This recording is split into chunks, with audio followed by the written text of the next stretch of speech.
देखिए बेटा, हमारा टॉपिक चल रहा था अलंकार। कल हमने आपको अलंकार की परिभाषा के बारे में बताया, अलंकार का अर्थ समझाया, अलंकार कहते किसे हैं। अब हम बताते हैं आपको अलंकार के भेद। तो अलंकार के मूलतः तीन भेद होते हैं। कितने भेद होते हैं? तीन भेद होते हैं। कौन कौन से? पहला होता है शब्दालंकार। कौन सा? शब्दालंकार। दूसरा भेद होता है अर्थालंकार। कौन सा भेद होता है? अर्थालंकार। और तीसरा भेद है उभयालंकार। कौन सा? उभयालंकार। अब शब्दालंकार किसे कहते हैं? जैसा कि इस शब्द से ही प्रकट होता है, काव्य में जब शब्द के ऊपर कोई चमत्कार निर्भर करता है। किसके ऊपर? शब्द के ऊपर जब कोई चमत्कार निर्भर करता है उसे शब्दालंकार कहते हैं।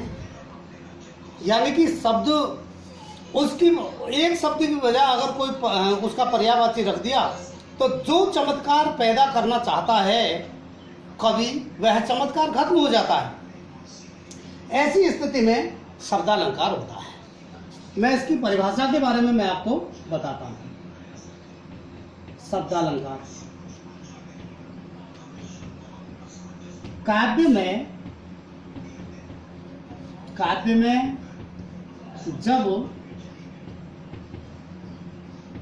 किसी शब्द पर ही कोई चमत्कार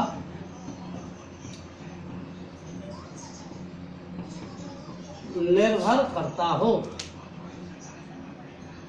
चमत्कार निर्भर हो, वहां शब्दालंकार होता है। वहां शब्दालंकार होता है। ठीक है। अब शब्द के ऊपर चमत्कार का मतलब ये है कि एक शब्द की बजाय अगर उसका पर्यायवाची लिख दिया जाए तो कवि जो व्यंग करना चाहता है वह व्यंग खत्म हो जाता है। यानी उस शब्द के ऊपर ही वह चमत्कार निर्भर हो। जैसे अब ये शब्दालंकारों में कौन सा है? जैसे अनुप्रास अलंकार शब्दालंकार है। पुनरुक्ति प्रकाश, कौन सा? पुनरुक्ति प्रकाश। यमक, श्लेष,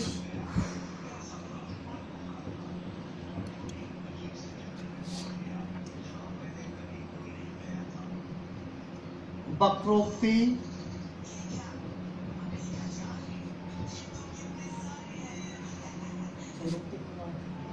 लाटानुप्रास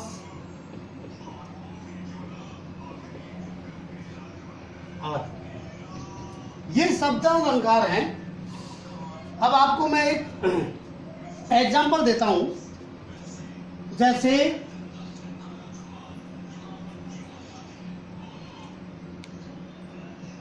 जहां गांठ तहां रस नहीं, जहां गांठ तहां रस नहीं,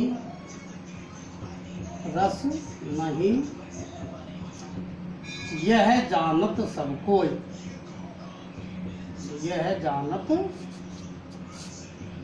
सब कोई। अब आप इसमें देखिए रस और गांठ। रस और गांठ के दो अर्थ हैं। गांठ का एक अर्थ तो होता है गांठ, और रस का अर्थ होता है रस। जैसे गन्ने में जहां गांठ होगी, गन्ना आप जानते ही हैं, गन्ने में जहां गांठ होगी वहां उसमें रस नहीं होगा। ये बात सब जानते हैं। एक तो इसका ये अर्थ हो गया। दूसरा इसका क्या हुआ कि गांठ का अर्थ हुआ मनमुटाव। क्या मतलब हुआ? मनमुटाव। और रस का मतलब आनंद। जीवन में जहाँ मनमुटाव है वहाँ जीवन का आनंद नहीं है, ये बात सब जानते हैं। तो अगर गांठ और रस शब्द को हम न लिख करके इनकी बजाय इनका पर्यायवाची लिखें तो कभी जो व्यंग करना चाहता है वो व्यंग खत्म हो जाए, ठीक है ना। तो इस प्रकार से ये जो है शब्द के ऊपर ही निर्भर करता है। अब आप देखिए अर्थालंकार की बात करें हम तो अर्थालंकार कहाँ होता है? अर्थालंकार कहाँ होता है? काव्य में जब किसी अर्थ में चमत्कार पैदा हो कभी, जहाँ किसी शब्द के अर्थ में कभी जो है चमत्कार पैदा करता है वहाँ होता है अर्थालंकार, ठीक है ना। वहाँ कौन सा अलंकार होता है? अर्थालंकार होता है। काव्य में जब किसी शब्द के अर्थ में चमत्कार उत्पन्न हो वहाँ अर्थालंकार होता है। अर्थालंकार होता है। अब अर्थालंकारों में कौन कौन से अलंकार हैं? कौन कौन से अलंकार हैं? उपमा, रूपक, उत्प्रेक्षा, उत्प्रेक्षा, प्रतीक, व्यतिरेक, व्यतिरेक, विभावना, विशेषोक्ति,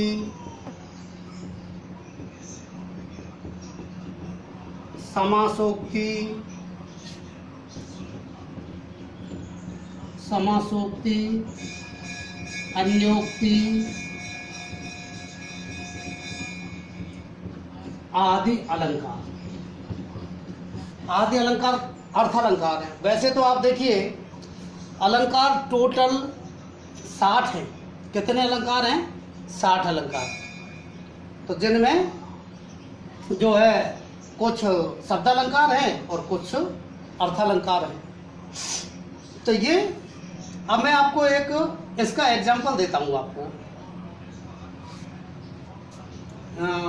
जो है अर्थालंकार का इनमें से ही कोई एक, जैसे उत्प्रेक्षा अलंकार का एक एग्जाम्पल हम देते हैं। तो देखिए, सोहत ओढ़े पीत पट, सोहत ओढ़े पीत पट, श्याम सलोने गात, श्याम सलोने गात, मनहु नील मन शैल पर, मनहु नील मणि शैल पर, आतप पर्यो प्रभाव, आतप पर्यो प्रभात। अब इसमें ये उत्प्रेक्षा अलंकार का उदाहरण है। तो इसमें शब्द में चमत्कार है, वो अर्थ में चमत्कार है। किसमें चमत्कार है? अर्थ में। श्याम सुंदर श्री कृष्ण अपने सांवले शरीर पर पीला वस्त्र पहने हुए ऐसे सुंदर लगते हैं मानो नीलमणि पत्थर पर, नीलमणि चट्टान पर आकर के प्रभात काल की किरणें पड़ गई हो, आकर के प्रभात काल की किरणें पड़ गई हो। इस प्रकार से ये जो है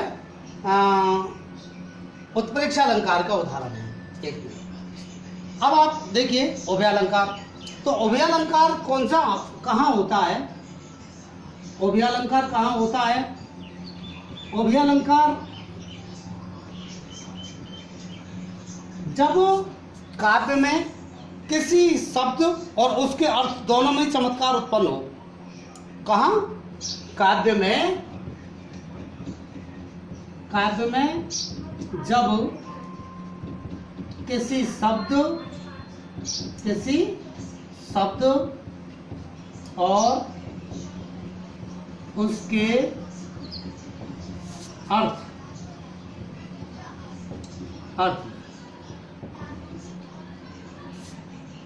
अर्थ दोनों में चमत्कार उत्पन्न हो, दोनों में चमत्कार उत्पन्न हो वहाँ उभयालंकार होता है। उभयालंकार होता है। ठीक है। तो उभयालंकार केवल दो अलंकार हैं। कौन कौन सा है?